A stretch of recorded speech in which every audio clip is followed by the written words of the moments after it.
ये आकाशवाणी रायपुर है।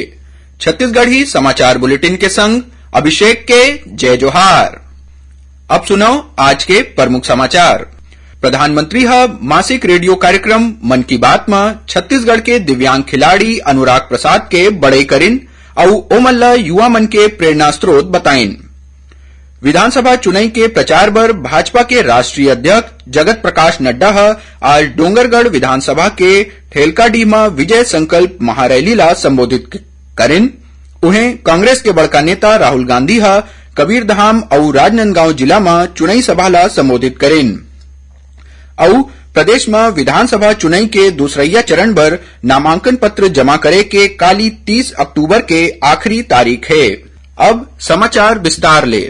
आज प्रधानमंत्री नरेंद्र मोदी अपन मासिक रेडियो कार्यक्रम मन की बात के 106वां कड़ी में किहिन की तिहार के ए बेरा में देश में खेल के झंडा घलो फहरत है। ओमन पावर लिफ्टिंग में छत्तीसगढ़ के नाम उज्जर करैया दुर्ग जिला के दिव्यांग खिलाड़ी अनुराग प्रसाद के बड़ई करिन और युवा मन के प्रेरणा स्रोत बताइन। ओमन किहिन की अनुराग पावर लिफ्टिंग में 3 गोल्ड और 1 सिल्वर मेडल जीतिन हैं। सुरैया मल्ला बता दन कि अनुराग प्रसाद छत्तीसगढ़ ले एके झन दिव्यांग खिलाड़ी हवय जेन जर्मनी में दिव्यांग स्पेशल ओलंपिक में देश के प्रतिनिधित्व करिन हैं। प्रधानमंत्री एक कार्यक्रम में देश भर के आने आने सामाजिक सरोकार और योगदान के गोट के संगे संग लोकल फॉर वोकल के बारे में कहिन की हमन अवैया तिहार में जतका ज्यादा देश में बने सामान बउरबो ओतके ज्यादा लघु उद्योग और घरेलू उत्पाद के व्यापार बाढ़ी। इही बीच 2 दिन बर छत्तीसगढ़ आए भारतीय जनता पार्टी के राष्ट्रीय अध्यक्ष जगत प्रकाश नड्डा रायपुर के डॉक्टर राजेंद्र प्रसाद वार्ड के बूथ नंबर 223 में मन की बात कार्यक्रम के सीधा प्रसारण सुनिन। उन्हें भाजपा प्रदेश अध्यक्ष अरुण साव एक कार्यक्रम ला मुंगेली जिला के लोरमी में सुनिन। विधानसभा चुनाव बर आने आने दल के प्रचार प्रसार और जोरदार हो गए है। भाजपा राष्ट्रीय अध्यक्ष जगत प्रकाश नड्डा काली 2 दिन बर रायपुर पहुंचिन। ओमन डोंगरगढ़ विधानसभा के ठेलकाडीह में विजय संकल्प महारैली ला संबोधित करत हुए राज्य के कांग्रेस सरकार ऊपर निशाना साधिन और केंद्रीय योजना के फायदा आम लोगन तक नहीं पहुंचाए के आरोप लगाइन। एक हल्ले पहली श्री नड्डा रायपुर के भाजपा कार्यालय में रायपुर क्षेत्र के चारों विधानसभा के कोर कमेटी के बैठका लेन और कुशाभाऊ ठाकरे परिसर में रायपुर ग्रामीण विधानसभा के समन्वय समिति, संचालन समिति और प्रवासी प्रभारी मन के बैठका लेन, जेमा वरिष्ठ नेता रविशंकर प्रसाद, सांसद सरोज पांडे और सुनील सोनी समेत पार्टी के बड़का नेता मन जुड़े रहीन। बाद में श्री नड्डा कबीरधाम जिला के पंडरिया में घलो जनसभा ला संबोधित करेन। इसी बीच कांग्रेस के बड़का नेता राहुल गांधी किहिन है कि अगर राज्य में कांग्रेस के सरकार फेर बनही तो राजीव गांधी भूमिहीन कृषि मजदूर न्याय योजना में मिलैया पैसा ला बढ़ा के 10,000 रुपया करे जाही। आज कबीरधाम जिला में चुनावी सभा ला संबोधित करत हुए ओमन किहिन की डॉक्टर खूबचंद बघेल स्वास्थ्य सहायता योजना में गरीब वर्ग ला 10 लाख रुपया तक के और आने मन ला 5 लाख रुपया तक के इलाज के सुविधा फोकट में दे जाही। एकर अलावा ओमन प्रदेश के सब्बो जिला में फूड प्रोसेसिंग यूनिट खोले के घोषणा घलो करेन। श्री गांधी आज राजनांदगांव में घलो जनसभा ला संबोधित करेन, जेमा ओमन किहिन की अवैया बेरा में 3,000 रुपया प्रति क्विंटल के हिसाब ले धान ला बिसाए जाही। ओती पंजाब के मुख्यमंत्री भगवंत मान कबीरधाम जिला में आम आदमी पार्टी के प्रत्याशी के पक्ष में रोड शो करेन। महासमुंद जिला के सिंघोड़ा थाना क्षेत्र के पुलिस 1 करोड़ रुपया के साड़ी पकड़े है। मिले जानकारी अनुसार अंतर्राज्यीय चेक पोस्ट रेहटीखोल में जांच में बरगढ़ ले सरायपाली आवत एक ट्रक ले 16,000 नग साड़ी जब्त करेगे, जेन 99 बोरी में भराए रहीस, जेकर अनुमानित कीमत 1 करोड़ रुपया बताए जावत है। विधानसभा चुनाव में 100% वोटिंग कराए बर स्वीप कार्यक्रम में आने आने जागरूकता कार्यक्रम आयोजित करे जावत है। यही कड़ी में राजनांदगांव जिला के दिग्विजय स्टेडियम में मतदाता जागरूकता बर स्वीप टीम आसमान में अनिवार्य मतदान के संदेश लिखे फुग्गा उड़ा के मतदाता जागरूकता के संदेश दिन। दुर्ग जिला के खालसा स्कूल में लगभग 1,500 कॉलेज के लइका मन 100% मतदान बर मनखे मन ला जागरूक करे के संकल्प लेन। ओती खैरागढ़ में स्वीप महाकार्निवल के आयोजन करेगिस, जेमा नारा, रंगोली, नुक्कड़ नाटक, चुनाई सेल्फी जोन जैसन आने आने कार्यक्रम होइस। एती बिलासपुर में मतदाता जागरूकता बर स्वीप 11 और मीडिया 11 के बीच रघुराज सिंह स्टेडियम में सद्भावना क्रिकेट मैच खेले गिस। मैच ले पहली जिला निर्वाचन अधिकारी अवनीश शरण हा खिलाड़ी युवा और दर्शक मन ला 100% मतदान के शपथ दिलाइन।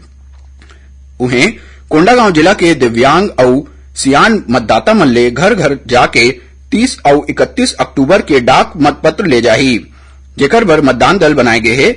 जिला निर्वाचन अधिकारी दीपक सोनी हा बताइन कि जेन वोटर हा घर में मतदान सुविधा बर आवेदन करे रहिस ओमन ला घर में ही वोट डलवाए जाही।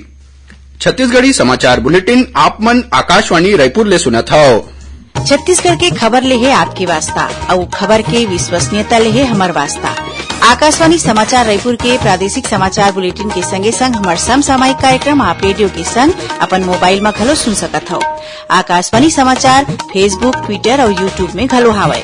हमार फेसबुक पेज हरे Chhattisgarh news on AIR, Twitter handle CGAIR news और हमार यूट्यूब चैनल हरे छत्तीसगढ़ AIR न्यूज। तो अब रेडियो के संगे संग आपके मोबाइल के माध्यम ले हम आप तक पहुंचत हन। छत्तीसगढ़ की हर खबर पर सुनत रहो आकाशवाणी समाचार। अब आगू बढ़वो बाचे समाचार को ती।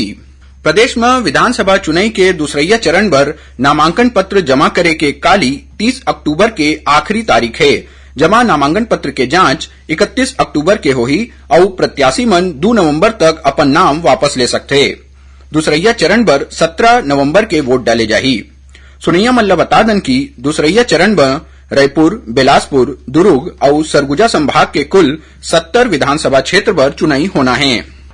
विधानसभा चुनाव में माई लोगिन दिव्यांग और युवा सहित सब्बो नागरिक ला सहभागी बनाए बर भारत निर्वाचन आयोग कोती ले सरलग प्रयास करे जावत है, जेमा आयोग ह महिला सशक्तिकरण ला बढ़ावा दे बर प्रदेश में 900 संगवारी मतदान केंद्र बनाए के निर्णय लिन है। एमा राज्य के सब्बो विधानसभा क्षेत्र में 10-10 संगवारी मतदान केंद्र बनाए जाही, जेमा मतदान दल और सुरक्षा बल समेत आने स्टाफ घलो माई लोगिन मन होही। मुख्य निर्वाचन पदाधिकारी रीना बाबा साहेब कंगाले ह बताइन कि ऐसन केंद्र में माई लोगिन कोती ले ही पीठासीन अधिकारी और चुनाव के आने काम करे जाही। पोलिंग बूथ के चुनाव ले जुड़े वीडियो रिकॉर्डिंग और फोटोग्राफी माई लोगिन ही करही। शहर और गांव गंवई दोनों में ऐसन संगवारी मतदान केंद्र बनाए जाही। छत्तीसगढ़ में विधानसभा चुनाव बर मतदान के दिन लपठा आवत है। 2 चरण में होवैया चुनाव बर वोटर मन में बड़ उत्साह है। ऐसना मन ओ मन ह ए जानकारी चाहथे कि मतदान बर कौन सा केंद्र है, उखर नाव, कोन भाग, संख्या और क्रमांक में है। ऐसना प्राथमिक जानकारी समेत और कतकोन जानकारी मोबाइल फोन में घलो देखे जा सकथे। सुगम मतदान बर भारत निर्वाचन आयोग के वोटर हेल्पलाइन ऐप उपयोगी एप्लीकेशन हवय, जेन ह मतदाता मन में जरूरी जानकारी देवत है। मुख्य निर्वाचन पदाधिकारी रीना बाबा साहेब कंगाले ह बताइन कि वोटर ह अपन मतदाता परिचय पत्र नंबर डाल के अपन विधानसभा, पोलिंग बूथ और लिस्ट में सरल क्रमांक पता कर सकथे। ओमन बताइन कि ए ऐप ले वोटर ह अपन चुनावी क्षेत्र के संगे संग आने क्षेत्र के प्रत्याशी मन के बारे में घलो जानकारी ले सकथे। एमा चुनावी संबंधी शिकायत घलो करे जा सकथे। और अब थोरकुन समाचार सार में धार्मिक भावनाओं ला आहत पहुंचाए के मामला में मोहला मानपुर अंबागढ़ चौकी जिला के आदिवासी नेता सरजू टेकाम ला पुलिस ह गिरफ्तार करे है। कांकेर के राव भाट थाना क्षेत्र के सरगीपाल में BSF जवान कोतिले खुद ला गोली मार के आत्महत्या करे के मामला पता चले है। और प्रदेश के सीता नदी उदंती अभ्यारण्य में सांभर के शिकार मामला में एक आरोपी ला पकड़े गए है और 10 जन आरोपी फरार बताए जाते। आखिर में प्रमुख समाचार एक गांव फेर। प्रधानमंत्री ह मासिक रेडियो कार्यक्रम मन की बात में छत्तीसगढ़ के दिव्यांग खिलाड़ी अनुराग प्रसाद के बड़ई करिन और ओमल्ला युवा मन के प्रेरणा स्रोत बताइन। विधानसभा चुनाव के प्रचार पर भाजपा के राष्ट्रीय अध्यक्ष जगत प्रकाश नड्डा आज डोंगरगढ़ विधानसभा में विजय संकल्प रैली ला संबोधित करिन। उन्हें कांग्रेस के बड़का नेता राहुल गांधी कबीरधाम और राजनांदगांव जिला में चुनावी सभा ला संबोधित करिन।